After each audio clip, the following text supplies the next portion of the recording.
शुरू से ही इमोशनल और सबको दिल से मानने वाली पारुल की शादी विवेक से होती है।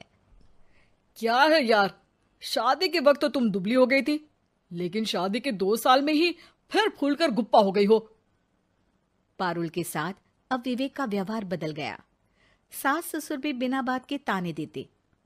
अरे 2 साल हो गए, बच्चा नहीं हुआ, निकल यहाँ से। विवेक का भी सहारा पारुल को नहीं मिलता है। लेकिन जिस विवेक से पारुल को तलाक के एवज में 18 लाख मिले होते हैं, वो पारुल एक दिन, इंस्पेक्टर साहब, मुझे कंप्लेंट लिखवानी है। जी मैडम, क्या हुआ?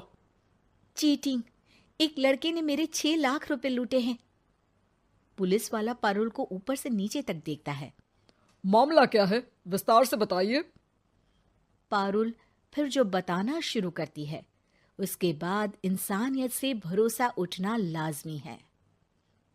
मेरे पति ने मुझे कभी अपनाया ही नहीं। शादी के 3 साल में ही मेरा तलाक हो गया। मैं नहीं चाहती थी कि मैं उनसे एक भी पैसा लूं, लेकिन वकील और मेरे माता पिता ने उनसे 18 लाख की रकम ली। फिर क्या हुआ? क्या वो पैसे उसने वापस ले लिए? नहीं, उन्होंने तो उसके बाद मुझसे कभी कांटेक्ट भी नहीं किया। फिर? किसी डेटिंग साइट से मुझे आनंद नाम का एक लड़का मिला। उसके साथ मुझे लगा कि मैं दोबारा जिंदगी बना सकती हूँ। वो मेरी केयर करता, मेरी छोटी बड़ी चीजों का ख्याल रखता और मेरा साथ देता। अच्छा, क्या उसने तुम्हें शादी करने का झांसा दिया था? हाँ, वो भी तलाकशुदा था। पहले तो उसने मुझसे कहा कि उसकी एक बेटी है, लेकिन फिर पता चला कि उसकी एक नहीं 2 बेटियां हैं। इतना ही नहीं, दिल्ली के एक आम इलाके में वो बीवी और बच्चियों के साथ ही रहता है। तो आपसे इमोशनली फ्रॉड कर उसने पैसे ऐंठे? जी, अब मेरे पास कुछ नहीं है, ना पैसे ना वो। मैं बस किसी भी हालत में अपने पैसे वापस चाहती हूँ, जो मेरे बुरे वक्त में मेरे काम आ सकते हैं। ठीक है। पुलिस आनंद को पुलिस स्टेशन बुलाकर सारी पूछताछ करती है, लेकिन आनंद पुलिस वालों को ये यकीन दिला देता है कि पारुल ने उसे कोई पैसे दिए ही नहीं, बल्कि वो तो उस पर बीवी को छोड़ने का दबाव बना रही थी और ना मानने पर पारुल ने ये झूठा केस डाला है। क्या मैडम, फोकट में पुलिस का वक्त खराब कर रही हैं? कोई शादीशुदा क्यों अपनी बीवी छोड़ेगा? अब आपकी शादी टूटी तो मतलब सबकी तो नहीं टूट सकती ना। पारुल को पुलिस वाले के मुंह से ये बात सुनकर हैरानी होती है। उसे कुछ समझ में नहीं आता कि वो क्या करे। वो अपनी सहेली झनक, जो कि वकील थी, उससे कांटेक्ट करती है। झनक, मैं क्या करूं? मैं कैसे पुलिस को यकीन दिलाऊं कि आनंद ने मेरे साथ न सिर्फ शारीरिक और मानसिक चीट किया है, बल्कि आर्थिक तौर पर भी वो मुझे खाली कर गया है। अब वक्त झनक का था। देख पारुल, ऐसे तो किसी को भी बिना सोचे समझे पैसे नहीं देने चाहिए, लेकिन अब जब तूने ये कदम उठा ही लिया है, मुझे ये बता, तूने कब कब पैसे दिए और कितने? क्या कहीं कोई सबूत है? पारुल कुछ सोचती है। 3 बार तो बैंक में ट्रांसफर और 2 बार गूगल पे। क्या इन सब के रिकॉर्ड मिल जाएंगे?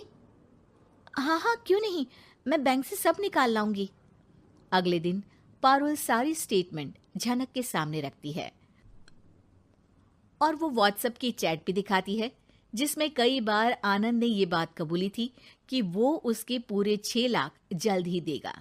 झनक अब पूरा केस लेकर पुलिस के पास जाती है और मामले को क्राइम एक्ट के तहत पूरे सबूत के साथ दर्ज करा आनंद की गिरफ्तारी की मांग करती है। पुलिस आनंद को लेने जैसे ही उसके घर जाता है, उसका सारा मामला बीवी और बच्चों के सामने खुल जाता है। पुलिस स्टेशन में पारुल को देखकर आनंद भड़क जाता है। ओह, तो बहुत होशियार बन रही हो तुम। ये झनक है ना तुम्हारी बचपन की सहेली? बताऊं सबको तुम्हारे बारे में? सब है मेरे पास, वो फोटो, वो वीडियो, तेरे भाई का नंबर भी है। 6 लाख क्या, अब 1 रुपया भी निकाल कर दिखा दे।